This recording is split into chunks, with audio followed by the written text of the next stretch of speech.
आइए अब हम लोग सांख्यिकी सारांश पढ़ते हैं। हम लोग इसको जब छोटे थे 7वें 8वें या 9वें 10वें में तो इसको सासा सा कहते थे। सासा ऐसे हंसी में कहते थे, सासा सांख्यिकी सारांश।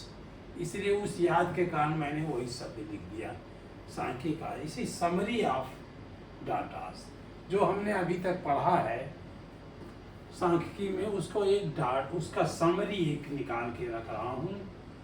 तो ये हमारी समरी है।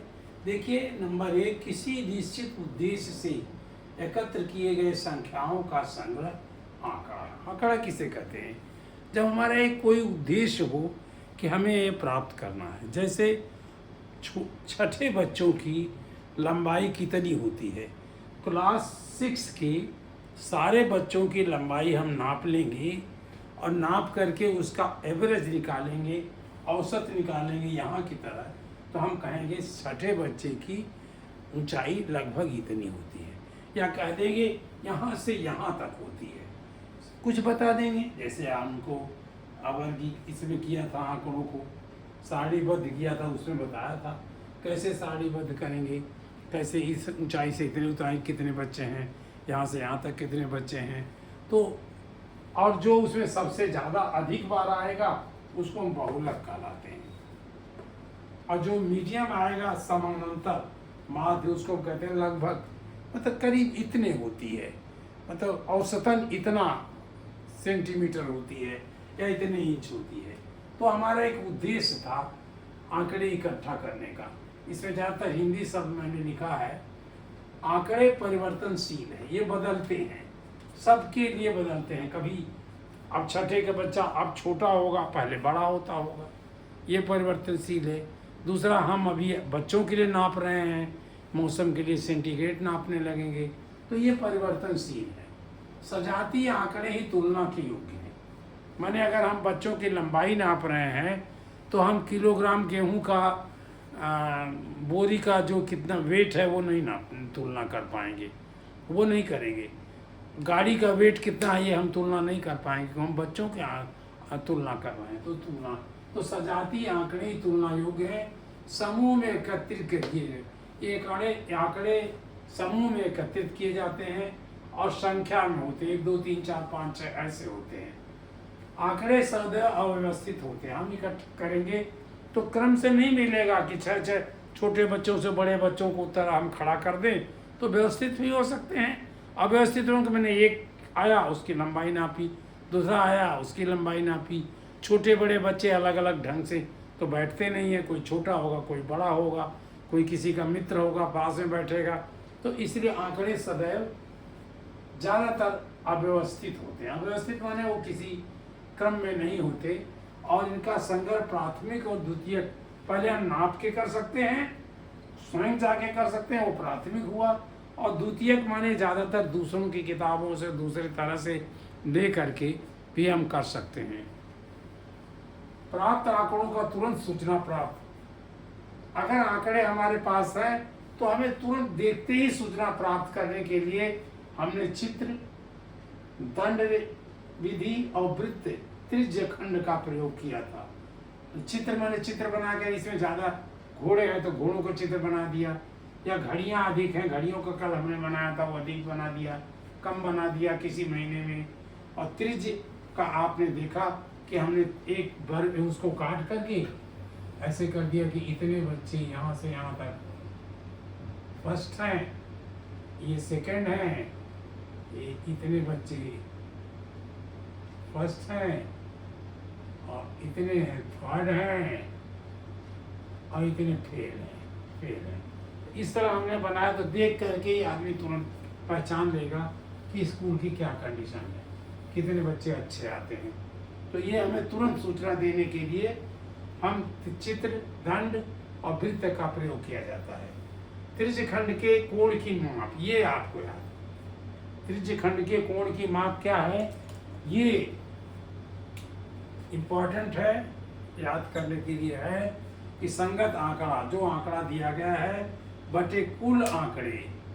अगर 60 बच्चे पास हुए हैं और 540 बच्चे हैं, ये और इंटू 360 कर देंगे तो हमारा वो कोण आ जाएगा वृत्त बनाने के लिए इतना कि कौन सा कोण बनेगा यहाँ, ऐसे ये कोण कौन सा बनेगा, ये डिग्री में आ जाएगा। तो ये इसका प्रयोग करते हैं। तो ये एक याद करने का है, जरूरी है, इसको याद रखिए, और नहीं तो आप अपने आप समझ जाएंगे कि ये कैसे निकलेगा।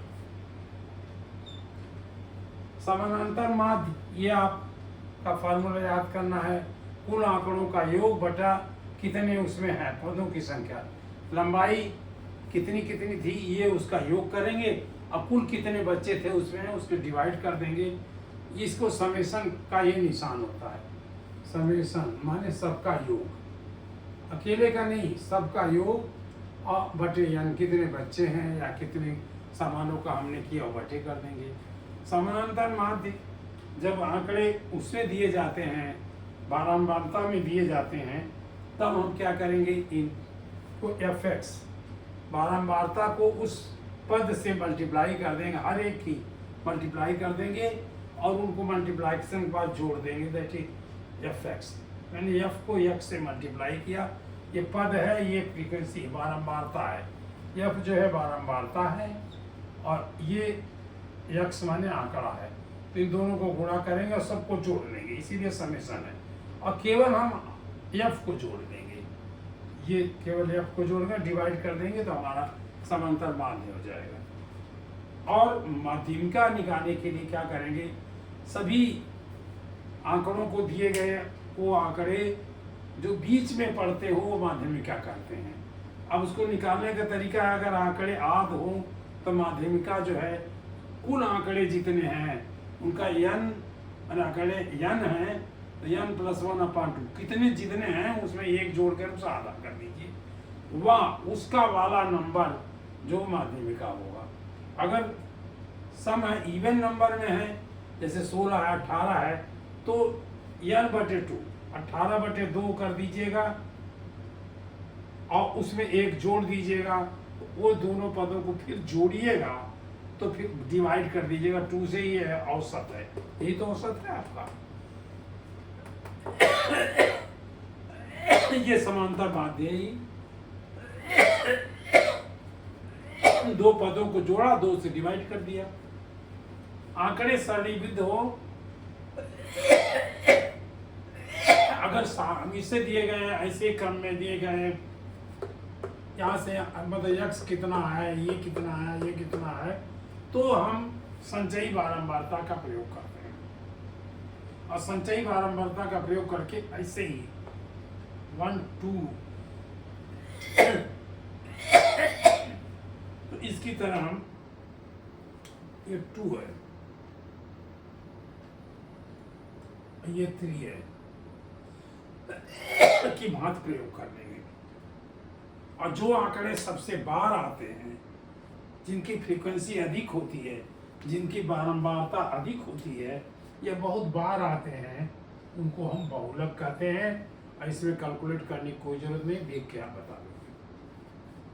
यानी 10 बार 5 बार आया और कोई नंबर 5 बार आया ही नहीं तो 10 बहुलक हो गया। ये हमारा आप सारांश है, आप इसको फोटो रख लीजिए या जैसे चाहिए, आपको याद होगा दूसरे जो हमने पढ़ाए हैं पाठ, उसमें सब इसमें आया है, सब चीज़ें इसमें आई हैं। आप अपना ये जरूर याद रखिए भाई, समांतर माध्य summation fx upon summation f, ये याद करने की चीज़ है।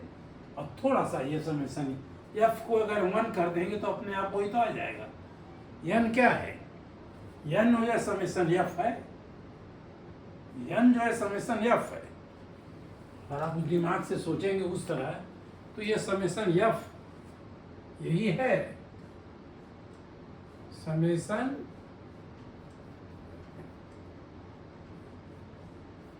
समेशन 1x, समेशन 1 × x है, और जब 1 × x करेंगे तो वही समेशन x आ जाएगा। और समेशन f है,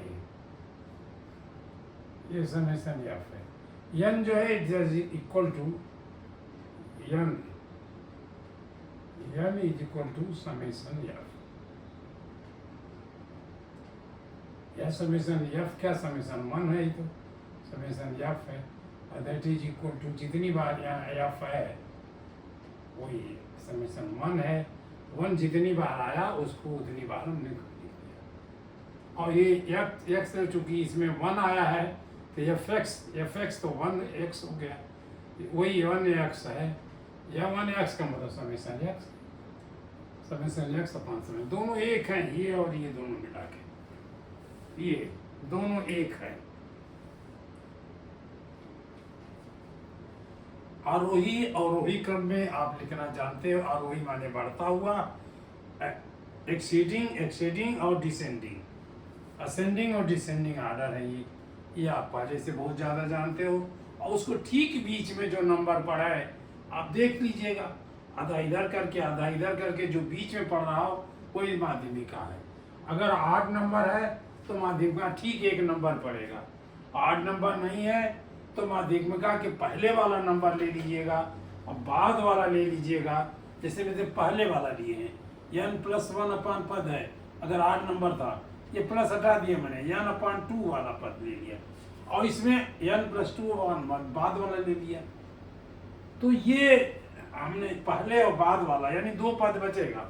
यहाँ से अगर हम बराबर बराबर काटेंगे यहाँ तो ये 2 नंबर हमारे बच जाएंगे, ये 2 नंबर, और इधर से बराबर मतलब जितना इधर है उतने, अगर n इधर है तो इधर भी n होगा, अगर f इधर है तो इधर भी f होगा।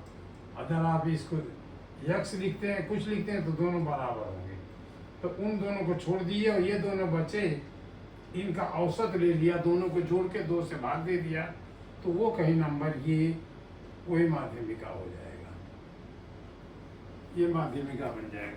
और ज़्यादा नंबर सारणी, अगर आपको सारणी में दिया गया है, यानी सारणी का मतलब समझ रहे हैं आप, कि ये बताया गया कि ये x1 कितनी बार है, ऐसे किया गया x1 n1, ऐसे सोचिए, कुछ नंबर डाल दीजिएगा, n2 ऐसे दिया गया है, तो इसका कैसे निकालेंगे, सारणीबद्ध हो, तो इनको हम ये करते हैं कम्युलेटिव, यानी इसको जोड़ते जाते हैं, इसको जोड़ते जाते हैं, इसको कर देते हैं n1 और इसके सामने लिख देते हैं n1 प्लस n2, इस तरह करते हुए चले जाएंगे, वही जो है टोटल f जो है निकल के आएगा।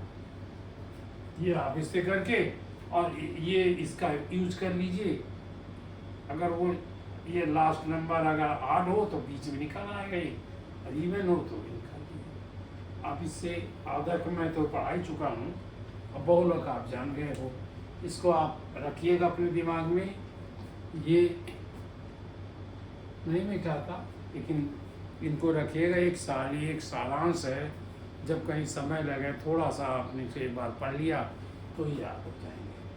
और कोई चीज़ें पूछनी हो आप हमको बताइएगा, आप अपनी प्रॉब्लम दीजिएगा, मैं इसका जवाब दूंगा। मेरा नंबर है 901203444444। ये तो याद करना आसान है, ये सब में होता है, और 8 नंबर के पहले 0 है, 1 8 नंबर है तो 0 है, या 9 भी 8 है तो 0 यहाँ भी लगा देंगे, 0 9 0 1 2 इवन नंबर है, 2 लिख दिया हमने, 2 कि 0 3 8 नंबर है, ये हमारा नंबर है, याद करना आसान है। इसको आप पूछ सकते हैं मुझसे, पूछिए, खूब पढ़िए, खूब पूछिए, हमें कोई परेशानी नहीं, बस आप पढ़िए और सब्सक्राइब करिए, अपने मित्रों को बताइए ताकि अधिक लोग इसका लाभ लें, हमारा जो परिश्रम है वो सफल हो। इसके लिए कोई फीस नहीं है, किसी प्रकार की किसी पैसे देने की आवश्यकता नहीं है। आप पढ़िए, यही हमारा परिश्रम रहेगा, आप सफल होंगे, आप अच्छे पद पर पहुँचेंगे। मेरी फीस अपने आप मिल जाएगी, मेरी वही फीस होगी। आप सफल हुए, आप टॉप किए, आप फर्स्ट डिवीज़न आए, ये मेरी फीस है। धन्यवाद।